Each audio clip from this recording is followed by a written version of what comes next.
The minute I heard I would have an opportunity to pay someone back, there was no doubt it would be my father. It was like a no-brainer.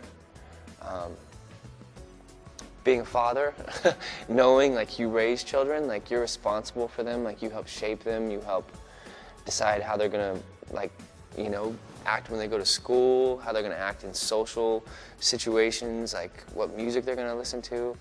I think you owe everything to your parents. I was always my dad's pal. He never called me Travis, never called me son, it was like pal. Same with my son with me, it's like his name's Bubbies. So we have cool nicknames and stuff. And I don't remember a lot of my childhood, like the years that my son is. Like my son just turned 3. So I think for the most part, I think those things are programmed in you. I probably do raise my children, you know, somewhat like my dad did without even knowing about it, just because I'm part him.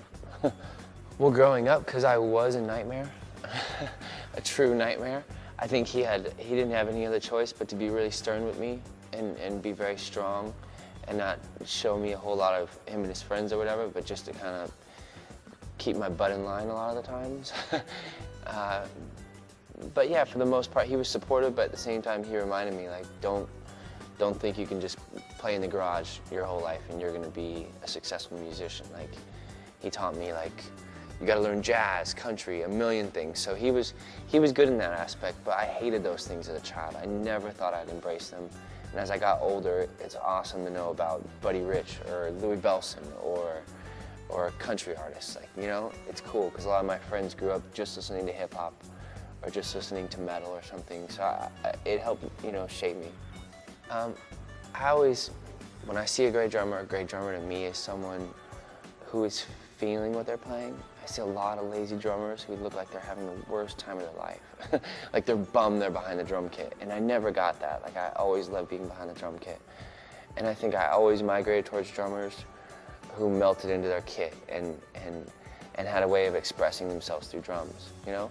And that could be my only goal as a drummer, to let, you know, anytime anyone sees me play, they know I'm passionate about what I'm playing and I'm just not out playing notes or they don't mean anything, you know? So I think that would be my only goal. I have many goals as a drummer. I don't ever feel comfortable, I guess you'd say. I always have like another place I'm trying to go, you know, whether it be, you know, learning to program drums or sound like a program drummer, or right now I'm learning how to play with one hand so I can continue on so I don't have to sit home for 6 weeks. So that'll be a big accomplishment for me, and I think it'll make me a better drummer as well. Everything I do is like a direct effect on the other thing I do, you know, like my drumming and where I get to go on tour and play for people, and I end up going skateboarding through those cities. That all inspires like my clothing line, which all inspires like writing songs or anything. So I couldn't imagine not playing music.